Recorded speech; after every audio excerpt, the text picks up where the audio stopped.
미국의 6월 소매 판매가 완만한 증가세를 이어가고 있다라는 이야기가 나왔습니다. 상무부가 발표한 자료에 보면은요, 6월 소매 판매가 7,686억 달러로 전월 대비 0.2% 증가했다라고 발표가 오늘 나왔습니다. 다우존스가 집계한 전문가 증가율 전망치하고 부합하는 수준이라고 하는데요. 5월 달에는 1% 성장을 했는데 이제 0.2% 성장 이거 너무 좀 둔화되고 있는 것 아니냐 뭐 이런 얘기. 그 앞에도 보면은 뭐 3월 달 같은 경우에는 껑충 뛰어 올라가 1.7% 성장을 했었거든요. 그러니까 지금 경제가 둔화되고 있는 것 아니냐라는 이야기들이 언론들을 통해서 나옵니다. 사실은 아닙니다. 그렇지 않습니다. 자, 5월 달보다 지금 떨어진 것처럼 보입니다만은 실제로 이 숫자는 성장하고 있다는 뜻입니다. 성장세가 줄어들었다라고 이야기할 수는 있겠으나 여전히 성장하고 있는 중입니다. 자, 실제로 이 도표를 지금 1년치를 보고 계신데 1년치가 아니라 3년치, 5년치 혹은 10년치 도표를 쭉 놓고 보시면은요.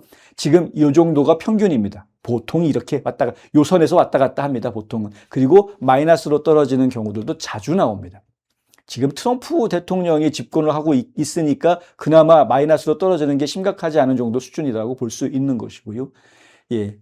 그렇습니다. 그래서 이게 상당히 우려할 그런 부분은 아니다라는 말씀을 저희가 드려야 되겠다라는 거죠. 휘발유 가격 하락이 지표 전반에 영향을 준 것으로 이렇게 알려져 있고요.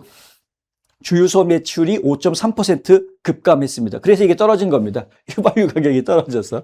자, 2022년 7월 이후에 최대 낙폭을 보였다고 합니다. 그러니까 기름값이. 주유비 절감으로 확보한 여유 자금이 다른 지출로 이어지는 주유소를 제외한 소매 판매는 0.7% 증가했습니다. 그러니까 제법 증가한 편입니다. 그리고요. 그 주유소 얘기가 나왔으니까 말인데 이란과의 지금 전쟁이 다시 시작이 되면서 살짝 국제 유가가 올라가는 모습을 보여줬었죠. 그런데 다시 떨어지기 시작합니다. 왜 그러냐 하면 아까 저희가 전에도 계속 설명드려 왔듯이 호르무즈 해협은 현재 개방이 되어져 있는 상태입니다. 그곳을 통과하는 배수가 줄어들었다 늘어들었다라는 이런 언론 보도에 대해서는 전혀 신뢰하실 필요가 없습니다. 지난 일주일 사이에 300척의 배가 지나갔다라는 이야기는 중부사령부에서 발표를 하기 전까지 전 세계가 모르고 있었습니다. 정말 그 정도까지 많은 배들이 오고 가는 줄 모르고 있었습니다. 근데 중부사령부가 이렇게 발표를 한 거죠. 왜 이런 일이 벌어지냐면요. 왜 이게 감시가 안 되냐면 꺼놓고 다니기 때문에 그렇습니다. 위치 추적기를. 미군의 보호를 요청하는 상선들한테 그렇게 가이드를 해줬나 봅니다. 그러니까 위치 추적기를 꺼놓고 미군이 알려준 항로를 따라서 움직이게끔 하니까 이거는 일반 다른 통계를 내는, 그러니까 상선들이 몇 개가 통과했는지 이런 것들을 추적하고 통계를 내는 그런 회사들, 일반 민간 회사들의 통계에는 잡히지가 않고 있는 거라는 거죠. 그래서 실제로 언론들이 인용하고 있는 민간 통계 회사들의 수치는 신뢰할 수가 없는 수치인 겁니다. 근데 언론들은 그 숫자를 이용해가지고 오히려 작전이 지금 잘 진행이 되지 않는 것처럼 자꾸 보도를 하려고 합니다. 가짜뉴스인 겁니다. 따지고 보면. 언론들도 몰라서 쓰게 되는 가짜뉴스. 그래서 결국에는 지금 호르무즈 해협은 완전히 뚫려 있다라고 보시는 게 맞고요. 그래서 사실 석유의 흐름은, 원유의 흐름은 큰 문제가 지금 발생하고 있는 것은 아니다라는. 그리고 지금 미국에서도 원유 생산량을 늘리고 있고 오펙 가입 국가들도 원유 생산량을 늘리기로 합의를 하는 상황이기 때문에 국제 유가가 올라가야 될 이유가 없습니다. 현재 상태에서는. 물론 지금 이제 다음 주면은 이란의 발전소를 폭파한다고 그랬죠. 트럼프 대통령이. 이란의 발전소를 다 파괴하게 되면 그럼 전기 공급이 끊기면서 정유소들이 멈추게 되는 문제들이 생기게 됩니다. 그러니까 이란이 석유를 파내는 작업을 할 수 없는 상황이 발생을 하게 되고요.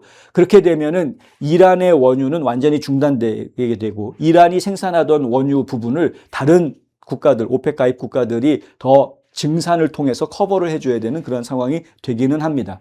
근데 그 정도 외에는 다른 변화는 없습니다. 그리고 이미 그러한 데에 대해서 합의가 이루어져 있고 조치가 취해지고 있기 때문에 국제 유가가 올라가지는 않을 것이다. 떨어지면 떨어졌지. 그래서 사실은 휘발유 가격이 문제가 안 될 것이고요. 휘발유 가격은 떨어진 상태로 그대로 유지가 되거나 좀 더 떨어질 가능성이 있습니다. 결국 물가는 안정이 될 수밖에 없다라는 이야기. 자, 특히 아마존 프라임데이 등 할인 행사로 온라인 쇼핑 매출이 1.9% 늘어났다라는 점은 저희가 주목해야 될 부분이고요. 월드컵 영향으로 레스토랑과 바 매출도 0.3% 증가했다고 합니다. 월간 소매 판매 지표는 전체 소비 중 상품 판매 실적을 주로 집계하는 속보치 통계인데요. 미국 경제의 중추적인 소비의 변화를 가늠할 수 있는 지표로 여겨지고 있습니다. 미국 국민들의 소비는 줄어들지 않았습니다. 오히려 살짝 늘어나 있는 상태다. 그러니까 지금 미국 경기를 이야기하실 때 요즘 식당이라든가 아니면 뭐 베이커리라든가 그로서리라든가 한번 나가보시면 느끼실 수 있습니다. 예전에 비해서 사람이 많아졌지 줄어들지 않았습니다. 그런데 언론들은 다르게 얘기합니다. 마치 지금 경기가 나빠진 것처럼 이야기를 하려고 합니다. 속아 넘어가지 마십시오. 경기가 나빠졌다라고 주장하는 언론 보도 내용에 속아 넘어가지 마십시오. 그러한 보도 내용들은 거의 대부분이 올 11월 중간선거를 앞두고 민주당한테 유리한 정치적인 기반을 만들어주기 위한 가짜 언론일 가능성이 상당히 큽니다.